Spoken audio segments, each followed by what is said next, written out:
You're watching German Gyan. My name is and guys, today we are up with a new video, and this new video is all about modal verbs. Yes guys, you heard it correct, but these modal verbs are B1 and B2 upgrade. So yes, the level of these modal verbs will be B1 and B2. The whole concept will be B1 and B2.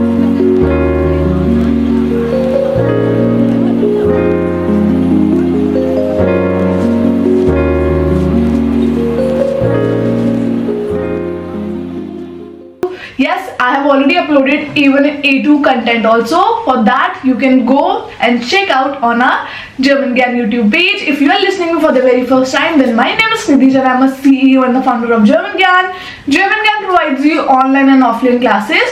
We do provide teacher training program, exam preparation, brush up classes, interview preparations, all the level classes, whether you want online classes, offline classes. We do provide 10th class exam preparations also, the whole board prep. In fact, we do offer 12th class exam preparation also if you have choose German as a subject in your 10th or 12th boards. Yes guys, German Gyan is there because we are expert in exam preparations, we are expert in school teaching. So why are you wasting? Enroll with German Gyan, subscribe German Gyan, and let's start with this video. Let's go.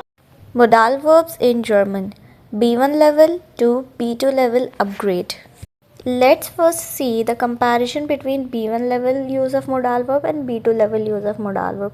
So the purpose of modal verbs in B1 level is to show ability, obligations and wishes, but in B2 level we use it for assumptions, opinion, politeness and logic. Then talking about the meanings, so in B1 level we learn the exact literal and the direct meanings of modal verbs, but in B2 level we learn abstract and indirect meanings. And in B1 level we only think about that what someone can, must or wants for the use of modal verbs, but in B2 level we also say what is likely, assumed or reported. Then in B1 level the sentences are short and simple with modal verbs, but in B2 level the sentences are longer and formal. Then we use modal verbs in B1 level only for basic communication, but in B2 level we also use modal verbs for argumentations and analysis. Then typical modal verbs which we learn in B1 is können, müssen and wollen, but in B2 we mostly use müssen, sollen, dürfen, können. And the last comparison is that in B1 level we use modal verbs for informal and personal use, but in B2 level we use in more neutral, polite and academic sense. A one-line summary for students. If you are in B1, then you use modal verb in sense of what I do, but when you are in B2, then you have broader aspects. You use it in the sense of what I think, what I assume and what I conclude. Let's look at the examples. The first modal verb is können. In B1 we use it to show ability. For example, ich kann Deutsch sprechen means I can speak German. But in B2 you also use it to show possibility. For example, das kann richtig sein means that could be correct. So at B2 level, können also means maybe or possibly. Next verb is müssen. In B1 we use it to show obligation. For example, ich muss arbeiten means I have to work. But in B2 level you show logical assumptions. For example, ist nicht da. Muss krank sein means he isn't here, he must be sick. So at B2 level, müssen means I'm almost sure. Then next modal verb is sollen, which is used to show instructions in B1 level. For example, der Arzt sagt, ich soll mehr schlafen means the doctor says I should sleep more. So here in B1 we use sollen to show instructions. But in B2 we also use it for reported informations. For example, der Film soll sehr gut sein means the movie is said to be very good. So at B2 we use sollen in sense of what people say or it is said. Next modal verb is dürfen, which we use for permission in B1. For example, ich darf hier sitzen means I am allowed to sit here. But in B2 you also use it for polite assumptions. For example, das dürfte schwierig sein means that is probably difficult. So in B2, dürfen is a politeness marker.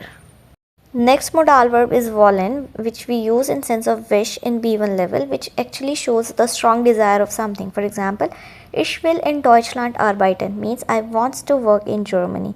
But in B2 level, you use it in the sense of claim or intentions of others. For example, will nichts davon gewusst haben means he claims he knew nothing about it. So in B2, we use wollen to show claim.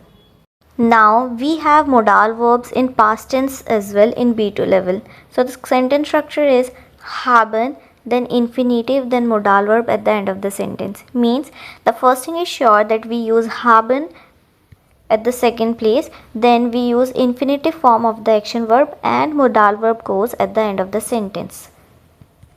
Means if you write ich habe müssen arbeiten, then this sentence is wrong. The correct sentence is ich habe arbeiten müssen means I had to work.